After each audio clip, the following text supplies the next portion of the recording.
जय श्री कृष्णा दोस्तों, मेरे YouTube चैनल में आप सभी का स्वागत है। दोस्तों, महाभारत ग्रंथ में मनुष्यों को भोजन करते समय कुछ बहुत ही जरूरी नियम बताए गए हैं। अगर कोई मनुष्य नियमों का पालन करते हुए भोजन करता है तो उसे आरोग्य के साथ ही सुख, समृद्धि और वैभव की प्राप्ति होती है। शास्त्रों में बताए गए यह नियम वैज्ञानिक दृष्टिकोण से भी परिपूर्ण है। इस प्रकार से भोजन करने पर मनुष्य सभी देवी देवताओं का आशीर्वाद प्राप्त करता है। अगर आप भोजन करते समय इन नियमों का पालन अवश्य करते हैं तो आइए बिना देरी किए जान लेते हैं वह कौन से नियम है। पर उसे जानने से पहले हमारे चैनल को सब्सक्राइब नहीं किया है तो प्लीज़ चैनल को सब्सक्राइब कर लीजिए, साथ ही वीडियो को लाइक करना ना भूलें। सबसे पहली बात, भोजन करने से पहले 5 अंग, 2 हाथ, 2 पैर और मुख अच्छी तरह से अवश्य धोएं।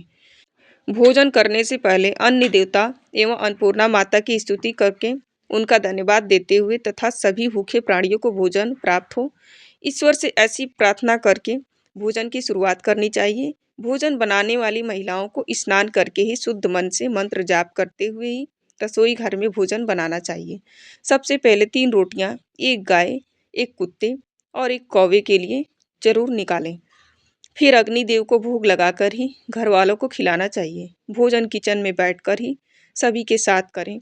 प्रयास यही करना चाहिए कि परिवार के सभी सदस्य के साथ मिलकर भोजन करें। नियम के अनुसार अलग अलग भोजन करने से परिवार के सदस्य में प्रेम और एकता कायम नहीं हो पाती है। भोजन का समय प्रातः व सायंकाल ही भोजन का विधान है, क्योंकि पाचन क्रिया की जठराग्नि हुई सूर्योदय से 2 घंटे बाद तक पर एवं सूर्य से 2.5 घंटे पहले तक प्रबल रहती है। जो व्यक्ति सिर्फ एक समय भोजन करता है वह योगी है और जो 2 समय भोजन करता है वह भोगी कहा गया है। तीसरी बात, भोजन की दिशा भोजन पूर्व और उत्तर दिशा की ओर मुख करके ही करनी चाहिए। दक्षिण दिशा की ओर किया हुआ भोजन प्रेत को प्राप्त होता है। पश्चिम दिशा की ओर किया हुआ भोजन खाने से रोग की वृद्धि होती है। चौथी बात, ऐसी अवस्था में भोजन ना करें। यहाँ पर बैठकर अर्थात बिस्तर पर बैठकर अपने हाथों पर रखकर या टूटे फूटे बर्तनों में भोजन कभी नहीं करना चाहिए। मल मूत्र का वेग होने पर भी भोजन नहीं करना चाहिए अथवा क्लेश के माहौल में भी भोजन करना अनुचित माना गया है। अधिक शोर शराबे के स्थान पर भी भोजन करना उचित नहीं होता है। पीपल एवं बट वृक्ष के नीचे बैठकर भी भोजन नहीं करना चाहिए। परोसे हुए भोजन की कभी निंदा नहीं करनी चाहिए। खड़े खड़े भोजन करना भी अनुचित माना गया है। जूते पहनकर या सिर ढककर भोजन नहीं करना चाहिए। आइए अब जानते हैं भोजन कैसा होना चाहिए। बहुत देखा, यह बहुत ही मीठा भोजन नहीं करना चाहिए।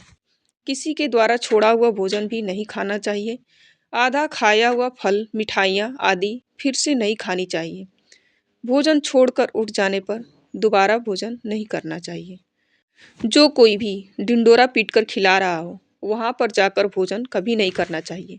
पशु या कुत्ते के द्वारा छुआ हुआ भोजन कभी नहीं करना चाहिए। रजस्वला स्त्री के द्वारा परोसा गया भोजन भी नहीं करना चाहिए। श्राद्ध का निकाला हुआ बसिया, मुंह से फूंक मारकर ठंडा किया गया भोजन भी करना अनुचित है। बाल गिरा हुआ भोजन भी ना करें। अनादर युक्त अवहेलना पूर्ण परोसा गया भोजन भी कभी ना करें।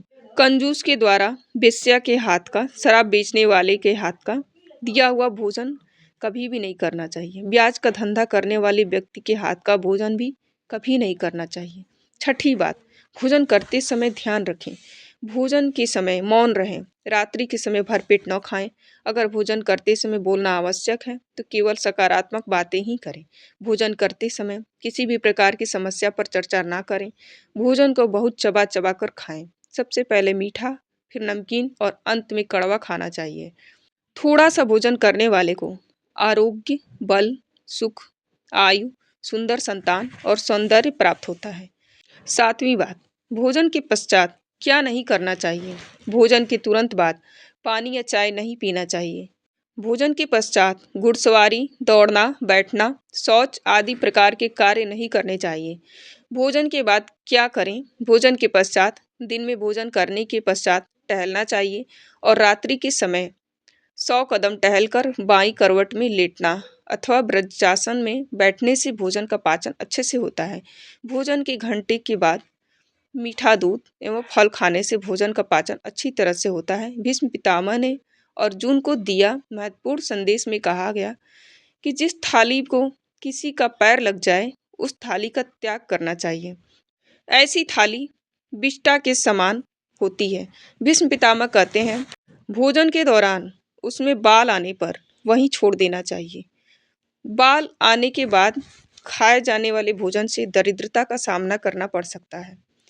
कि भोजन पूर्व जिस थाली को कोई लाइक कर गया हो ऐसे भोजन को कभी ग्रहण नहीं करना चाहिए। इसे किचन के सामान छोड़ देने वाला समझना चाहिए। भीष्म पितामह ने अर्जुन को बताया भाई भाई भोजन करे तो अमृत के समान हो जाती है। ऐसे भोजन से धन धान्य स्वास्थ्य और लक्ष्मी की वृद्धि होती है। मित्र व पिता के अनुसार पति पत्नी को एक ही थाली में भोजन करने को निषेध माना गया है। भीष्म पितामह के अनुसार पति पत्नी एक ही थाली में भोजन करते हैं तो ऐसी थाली मादक पदार्थों से भरी मानी जाने वाली होती है। पत्नी को पति के भोजन के उपरांत ही भोजन करना चाहिए। इससे घर में सुख समृद्धि बढ़ती है। तो दोस्तों यह थे वह महत्वपूर्ण बातें यह जो महाभारत में बताई गई हैं। अगर यह जानकारी आपको पसंद आई हो तो वीडियो को लाइक करें, कमेंट में जय मां अन्नपूर्णा जरूर लिखें और साथ ही चैनल को सब्सक्राइब करना ना भूलें। Thanks for watching.